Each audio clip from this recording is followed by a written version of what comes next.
Welcome to Ask the Educator, a podcast brought to you by Healthmark Industries. Are you a sterile processing technician or manager? Maybe you work in infection prevention or biomedical engineering. Whether you're a frontline tech, endoscopy tech, or nurse, or surgical services administrator, you undoubtedly have influence in medical device processing at your facility. In each episode, we speak with experts from the Healthmark Clinical Affairs team, industry leaders, or special guests from the trenches to answer your questions and bring you relevant industry information, equipping you for excellence in medical device processing. My name is Kevin Anderson, and I will be your host.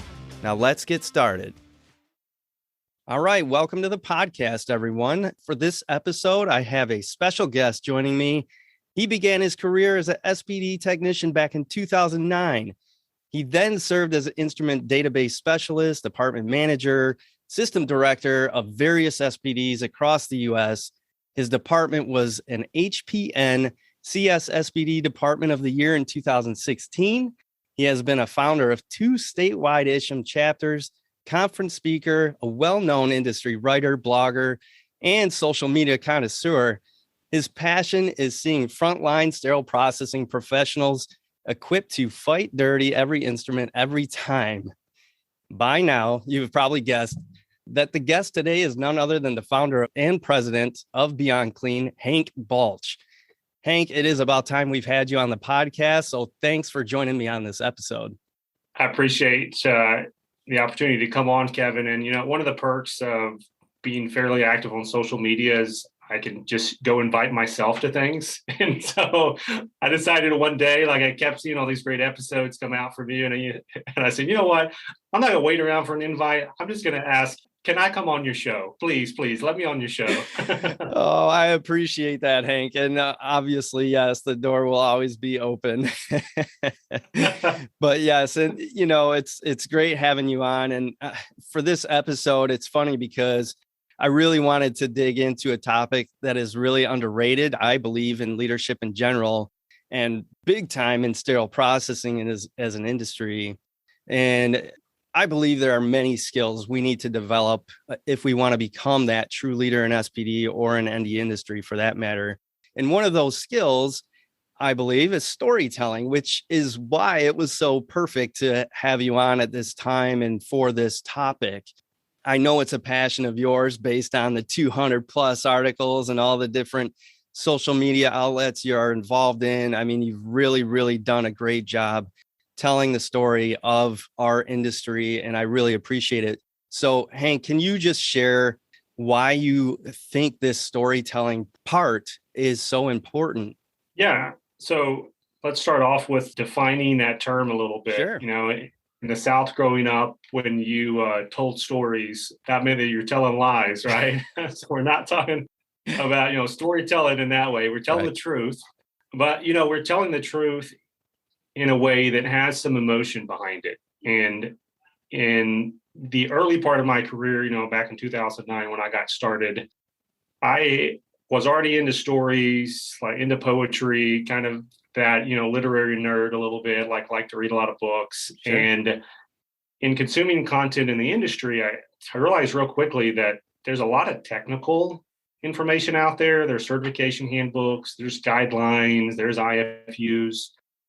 But back in 2009, there were not a lot of popular style writers who were writing for the normal technician in the industry in a way that you would want to sit down and read, like after work or on the weekends. Sure. And so because I had that passion outside of work and a little bit of a skill set in writing, I decided if it's not there, why not try to get started? So I began writing a couple of years into the industry after I'd gotten certified and a couple of years of experience. And the feedback early on, I think you were even there on LinkedIn, right? When I first got started writing some of these articles, Yes. The feedback was almost immediate. Sure. Folks started responding and engaging and saying, man, I love this idea. I love the delivery. I love the topics that you're bringing up. And so for me, it was kind of an experience. I didn't see this happening. I wanted it to happen, and I wanted it to see it grow in the industry. But your question kind of came back to why is this important in our departments, right? Yeah. Like, why is this skill Sure. for managers, for technicians, for whoever, whatever your job title is, the ability to tell a story? And I guess I'll kind of couch it in maybe philosophical terms first. So, like, the most important philosophical question is, why am I here? And that's a story question. Yes. In philosophy, in religion, everything else, you cannot answer that question with pure facts. If you say, well, you're here biologically because, mommy, daddy, DNA, etc., Sure. that's actually not why people ask that question. Like, no one's asking that question because they want a biological answer or a scientific answer. Like, they want to know, where do they fit in the bigger story of everything? Sure. Right? The universe, life, all that jazz. Like, why am I here? Hank Balch, like, why am I here? Well, to bring that into sterile processing, we've all got that same question in sterile processing. Why am I in this department, in this industry, in this position? Why am I here? So we're all asking that. And the art or the skill of storytelling is answering that in a way that hits home, that connects the mind to, I'm here to pay the bills. I'm here because it is a job, right? And I'm here to grow, etc. To the heart of, I'm here for the patient. I'm here for a purpose. I'm here because of my passion. That's that connection between the heart and the head, and that happens through storytelling. Yeah, absolutely. And I'm glad that you brought up the sort of genesis of when you started writing and all of that. I know it wasn't necessarily back to the leadership thing, but it is important because those are skills that we build on, whether it's just drawing people in and getting them interested in the industry as a whole. Because, yeah, to your point, we do have a lot of technical writing, and those are great. There's actually nothing wrong with that. But I think it's that kind of storytelling writing that you have been so good at that helps draw people in and actually does get them a little bit engaged in thinking about work-related activities, even when they're maybe not at work. And to segue back into that leadership thing, I think it is important for us as sterile processing professionals to be able to tell the story of our department, tell the story of our individual purpose, or why, to your point, why did we latch on to sterile processing in the first place? Like, I'm an OR nurse, that's like where I started. How did I end up dedicating so much time and so much of my career in sterile processing? I mean, there's a lot of reasons that play into these things for each individual, but also for the department. And I think it's really imperative that people learn how to do this stuff, whether it's, again, for themselves to draw others into the industry or to develop others in the industry or to showcase what's going on in their department. I think so often people think nothing is going on because we're not telling them what's going on. And part of that is hopefully using story, not just, like you said, facts and figures and things like that. It kind of goes together, bring them both together, use some data, use some storytelling, and then we can grow and show what our department is doing and maybe apply for an award or even an internal award at your health system, things like that, right? I mean, this is stuff that you've already done in your history. Mm-hmm. I think the word that has not come up yet, but needs to be inserted here is culture. And a couple of seasons ago, I did an interview on my podcast. I was interviewed by Justin. I think it was like the first time ever. Yeah. And then I did that. Yeah. And the topic of that episode was building a sterile processing culture and kind of differentiating that, because we use culture all the time in our education, sterile processing. We understand the value of a strong department culture, happy culture, et cetera. But what I was arguing for and still am arguing for today is the need to develop an industry-wide culture that, again, is answering that fundamental question. Why are we here? Like, we say all the time that our industry needs more recognition. Okay, why? And what does that look like to folks on the outside? And you can't make that case without telling an engaging, emotional, provocative story on the impact that we have on patient lives, on the ability for providers in the operating room to focus on what they're doing, right? To give the artist in the OR their brush, right? Yes. Who is Michelangelo without the sculpting, right? And all the sculpting tools and everything else. Like without those things, our partners in the operating room, in clinics and respiratory therapy and all those places cannot do their jobs. And we can't simply say, well, we clean instruments. It's very important. Trust us. Now recognize us. That convinces no one. But telling those next level stories that tying in emotion and tying that again between the head and the heart, that convinces and it sticks with people. Like one of those arguments that I've made in the past about just being creative with how we say things. It is important and it's worth taking time to sit down and think, do I call this the care and handling of scopes project? Or do I call this hope for scopes, right? Like hope for scopes is going to give you much more runway and emotional capital to spend with your team and with your customers than the care and handling of scopes project. That's just how language works.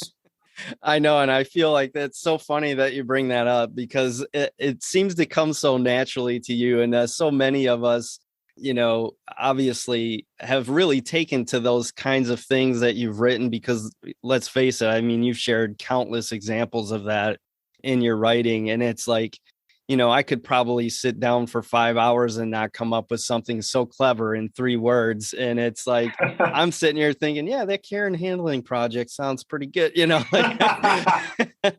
but hope for scopes. Now that is cool. That's definitely a tagline that I believe not only could your team rally around and easily speak to, but it would also be easy for people in the OR to understand and kind of want to know more and inquire about what does that mean? What exactly are you doing that's going to give us hope for our scopes, and that's right. Really important. I think that's a great idea that really needs to be really tried out and really experimented with for people, especially like people like me. Let's face it, we're a little bit challenged when it comes to that, but that doesn't mean you can't practice and you can't get some input from your team and the more creative types in your team and things like that. I mean, what else would you encourage people to do in order to develop this sort of skill? Because some of us, we think, oh yeah, we don't have it, we're never going to have it. But really, truly, I believe most things are skills that we can be developing in ourselves. But how would you say would be the best way for people that feel like they can't do it? How should they go about developing that? Mm-hmm. My first answer would be don't cut yourself too short, right?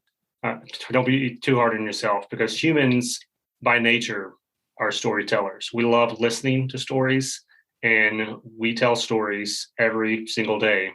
And especially if you're a parent, you'll get this, right? Like no one has to teach you how to read a book to your children, right? Or how to creatively tell a story that gets their imagination going. We do that in a situation where there's no stress, like we know our kids are not going to judge us if we get the story mixed up or we forget things. Like sometimes they will, they'll bring it up and be like, actually, that's not how that story goes, Daddy. You left out this one big piece. But to bring that up to say, every single one of us is born with inherent creativity inside of us. Now, where people get into trouble is, they look out at folks who maybe have a better skill set at writing or speaking or video content or whatever else, and they compare themselves and say, oh, well, I can never be as good as Tom Cruise, right? Right. If I can't be as good as Tom Cruise, then I'm never going to make a video and I'm just going to give up. Yep. And so that comparison piece or that paralysis of perfection, like whatever you want to call that, really stops a lot of folks, I think, from just practicing the skill. Like you mentioned, how do you develop it? Well, practice is a big part of it. The more stories you tell and the more opportunities that you take to connect the heart and the mind of your staff, right? So let's really make this concrete. You want your staff to do something today on second shift. You want them to get all the trays done and to really push themselves to uphold a high level of quality. but get that productivity going as well. Do you just say, hey guys, there's a lot of trays to do tonight. Please try to get them all done. You might say that, but I'm going to argue you shouldn't say that. You should get everyone together and say, we've got a mountain of trays in front of us. Today, we are going to climb that mountain together, because at the top of that mountain are all of these patients waiting for us tomorrow. They're waiting for sterile processing. You, me, Julie, Johnny, they're waiting for us to get this done, guys. And no one is going to do this for us. We have got to do it for them. Grandmas, moms, dads, babies, everybody's waiting on us tomorrow. And we got to do it together. Let's go make it happen. Go take dominion of the sterile processing universe. Like that story, not that long, right? It took me 10, 20 seconds. Yep. Huge difference between the technical knowledge, the data, the information needs to get done, and a little bit of creativity to cast that vision to actually make people want to do it. Yeah, absolutely. I already feel a little more inspired to pitch in and help after hearing that, but tackle that mountain. But I think it's really important, because not only would I feel a little bit more inspired to dig in and help and push myself, and I don't want to go down this other rabbit hole, but so many people are so quick to, basically blame their lack of motivation or lack of productivity or whatever it is based on things like external factors like pay and benefits and stuff like that. And it's like, well, I'm sorry guys, but I know you don't get paid enough, but I know there's lots of industries, lots of professionals out there that feel they don't get paid enough. But part of what inspires us and motivates us is those stories and those reasons why we need to pitch in and help our fellow people, whether it's a patient in our case, or maybe it's somebody else in somebody else's case. But I think that's really important. I mean, am I wrong? I mean, it goes above and beyond just monetary value. I've seen people get very big raises and you see very little in return in terms of from the raise, in terms of their productivity or quality or any of it. So I don't think money is something that somebody should be banking on as their source of motivation and things like that, and their reason why. Obviously, like you've mentioned before, and other things, I mean, we all need money for our families and to take care of ourselves and things like that. But I think this storytelling and the stuff that gives us the reason why and the purpose for our work is where we're really going to draw from when we need that extra push and when we need to really drive quality in our departments. Yeah, what I would say to that, and this goes back to a story, and I want to, that example that I gave a second ago about the mountain and the tray and the patients, that was 10, 20 seconds, as I said. Well, a story can be as short as a couple of words, right? So like one of the stories that we drive home every single day Beyond Clean is our company, tagline or slogan that says, "We fight dirty." Period, right? So that's a sentence. So 3 words. That is a very deep, emotional, transcendent story. So it's we, right? It's not I. Right. Like I don't fight dirty because I can't fight dirty all by myself. It's we. It's a team. I need decontaminators. I need assemblers. I need sterilizers. I need bosses. I need people to pay paychecks. I need people to order the stuff. Like we do it. Yes. It is a fight. It's like you said, this is not sitting on the beach in Mexico somewhere just chilling out and getting paid, right? It is a fight. We do fight every single day to bring these things from dirty to clean to sterile to the patient ready to go. And it's dirty. It is It's not a pleasant, clean atmosphere, even on the clean side, on the sterile side. Like you're breaking a sweat with that steam just pouring out of those open autoclaves, right? Coming back at you, just heating up that whole area. Right. Like there's all kinds of things that are dirty about it, but we're fighting it and we're fighting it together. And that story alone, it is, again, powerful and provocative. And if you can connect that to your people, to your point, that compensation challenge doesn't go away, no, but it falls in the right priority. Right. I have signed up to fight dirty with a team. And there's a million different stories. Like those are 3 words, and those are the ones that we use at Beyond Clean to do it. But like our name, Beyond Clean, is a story, right? Yep. We're taking things past just clean. It's the whole vision of sterile processing. Yep. Like your company, Healthmark, right? Like there's a story in that name. That's right. In sterile processing, like all of these things that we like know are words and that we throw out every day, and there's concepts and everything else. I really want to encourage folks to look at the words around us and develop that discipline to just look deeper, to really like sit down and think, what am I asking my people to do today? Like, what do these words on my mission statement mean? Are they just words on a paper that's gathering dust? Or do we really believe in customer service and quality and consistency? And if so, how do I tell a story about quality and consistency that can help my staff get it? And I guess the last thing I'll say is really applicable to everyone in the industry around this idea of telling stories is don't be afraid, and you will have to tell the story again and again and again. You cannot just tell a story one time. We're all like little kids. If it's a good story, we want to hear it again, right? Tell me that story, Daddy, about that one day, because I just love when you tell that story.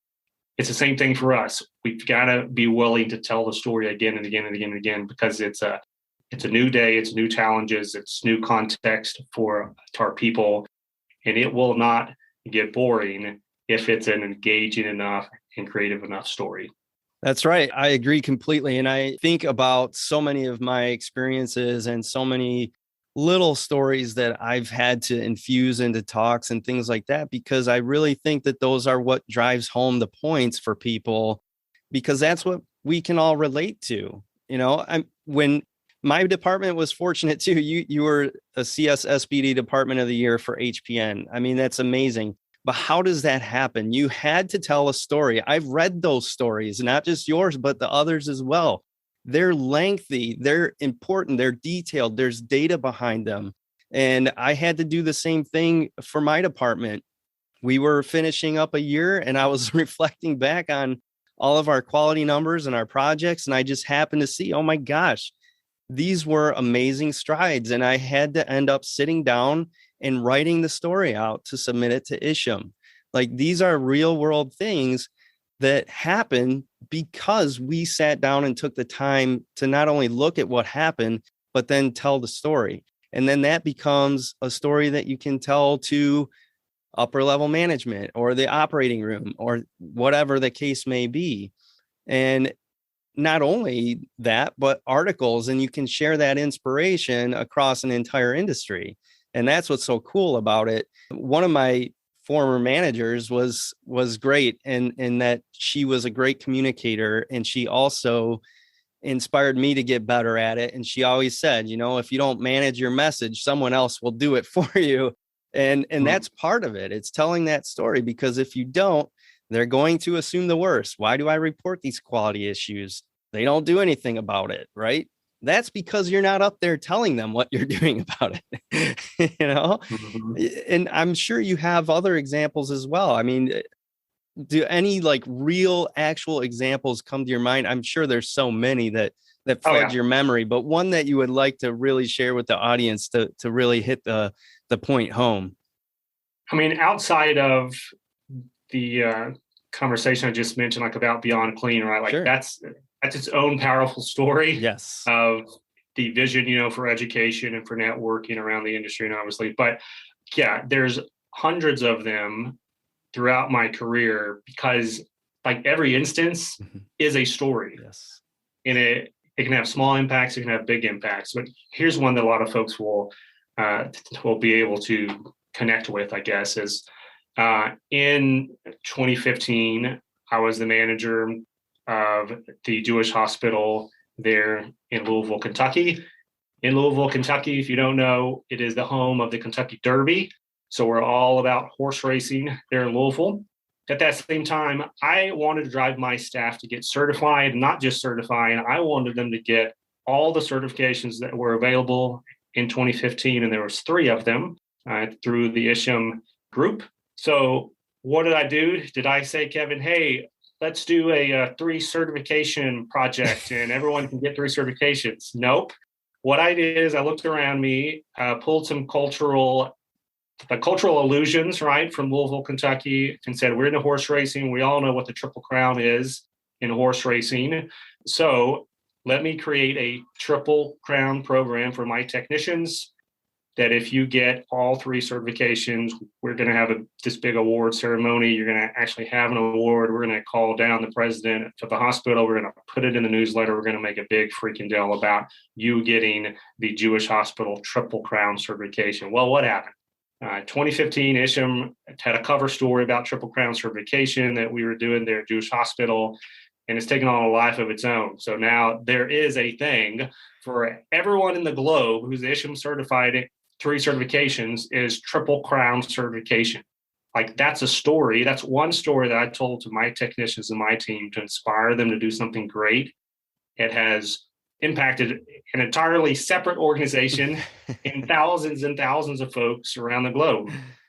And I had no idea, right, when I told that story or when I created that project that it was going to happen there, but it has. And I cannot overstate the importance of a story. And even if that would not have happened, the fact that Arlene Sisney in our department was one of the first Triple Crown certified technicians, had not gone to college, was not one of those folks that you would look at and say, oh yeah, like she's the top performer in our department, but she got a hold of that vision and set the standard in the entire department for what passion and education and certification look like.